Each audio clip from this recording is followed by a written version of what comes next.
Today is Wednesday, September 15th, 2021. Welcome into DIRTRACKR Daily. I'm Justin Fiedler. Coming up, we have schedule news from the World of Outlaws late model series, results and a points update from the ASCS National Tour from last night, and then we dive into James McFadden's rookie Outlaw season to date. Before we dive in, if you like what I'm doing here, please subscribe to the show, leave a review, and hit those follow and notification buttons depending on where you consume this. Make sure to follow at DIRTRACKR on Twitter, Instagram, Facebook, and TikTok, and don't forget DIRTRACKR.com has a bunch more cool dirt racing stuff. Now, let's get going.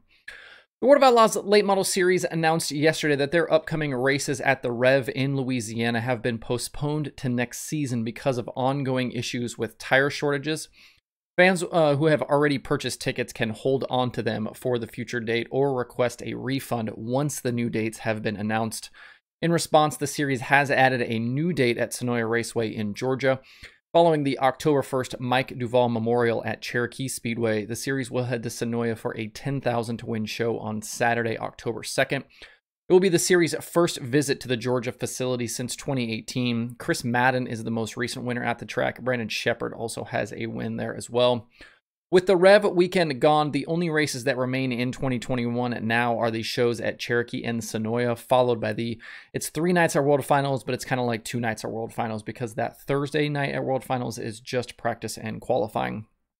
Brandon Shepard is probably on his way to his 4th series championship with the Outlaws.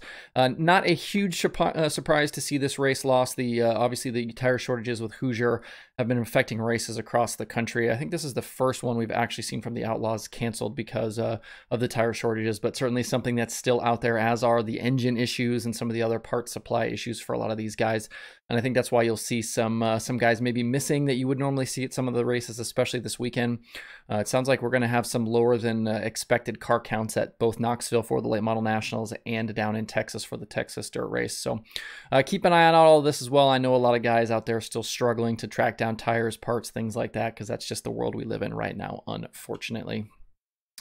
The ASCS National Tour took on the Clay County Fair Speedway last night in a little midweek action before the Hockentt-McMillan Memorial gets underway this weekend at Lucas Oil Speedway. After a win last weekend at I-80 Speedway, Blake Hahn had stretched away a bit from Matt Covington and JJ Hickle in the standings, but things got a little bit tighter last night. Covington started on the pole, was able to hold off Hahn in the closing stages, and he went on to lead every lap en route to his 4th series win of 2021. Hahn finished 2nd, Dylan Westbrook was 3rd, JJ Hickle 4th, and Skylar Prohaska was 5th. Now with 7 race nights left in the season, Hahn leads Covington by 55 points and Hickle by 88.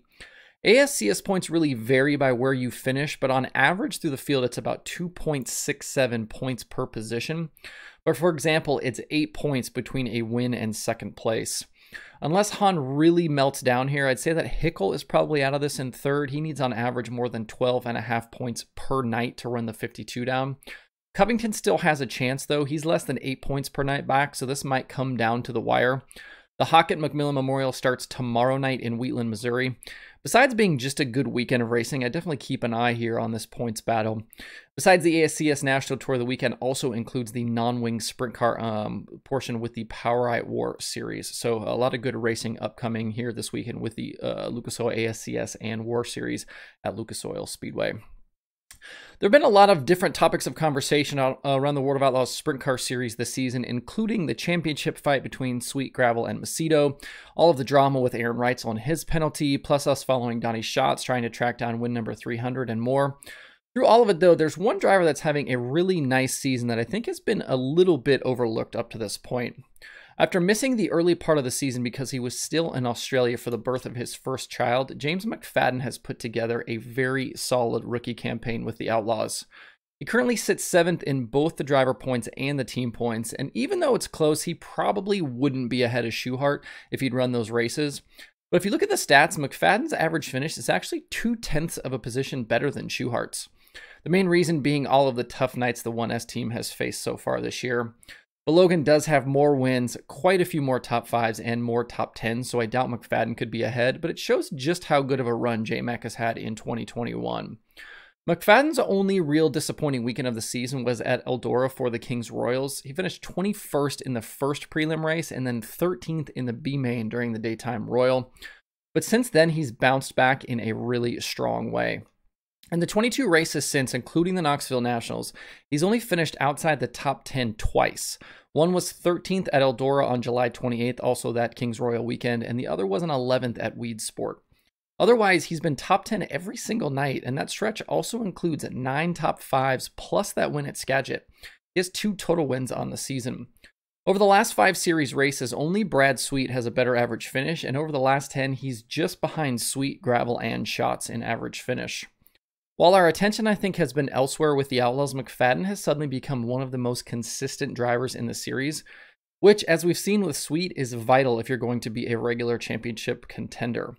The biggest knock I see for J-Mac right now is his lack of top 5 finishes. In the 60 races I have for 2021 in the database, McFadden only has 17 top 5s, which is about 28% of races. Every driver in front of him in the standings all have at least 30 top 5 finishes or more so far this season. But I'm not going to ding him too hard for that, as this is still his rookie season. For a bit of a comparison, Macedo was a top 5 runner about 23% of the time during his rookie run in 2019. You can obviously make the argument that McFadden came in much more prepared than Macedo did, but you're playing, I think you're seeing that play out statistically with McFadden's numbers being just a little bit better. With Reitzel and Parker Price Miller out of the picture and Brock Zierfoss pretty far behind, McFadden will be the 2021 Rookie of the Year with the Outlaws, but I'd say he's earned it here. It's been a nice first time out with the Outlaws and definitely something to build on for the future. Drop me a comment below. Let me know what you think of McFadden's season so far to date. There are a bunch of new dirt racing podcast episodes this week to check out from the various shows. Wing Nation has Tyler Drucke and Logan Wagner. Open Red has Peter Murphy and Jason Myers. Forward Bite has Austin Kirkpatrick. Ohio Dirt has Creed Kemena. QuickTime also has Tyler Drucke. And there are new episodes of the Dirt Reporters, Dirt Nerds, Wednesdays with Wayne, and Passing Points. To see the full list of shows and episodes, hit up dirtracker.com/podcasts. And there are 4 items on the streaming schedule for today. Dirt Vision has Micros from Millbridge Speedway. Race and Dirt has another night of WISSOTA 100 action from I-94 Speedway. Speed Sport has more fair racing from the Clay County Fair Speedway, and there is Flow 24/7. To see the full daily streaming schedule with links to watch, visit dirtracker.com/watch tonight. That's it for the show today. Hope you have a good Wednesday. If you have thoughts about the topics on today's show, please leave them in the comments below or tweet at me. Thanks everybody for tuning in. We'll see you tomorrow for more Dirt Tracker Daily.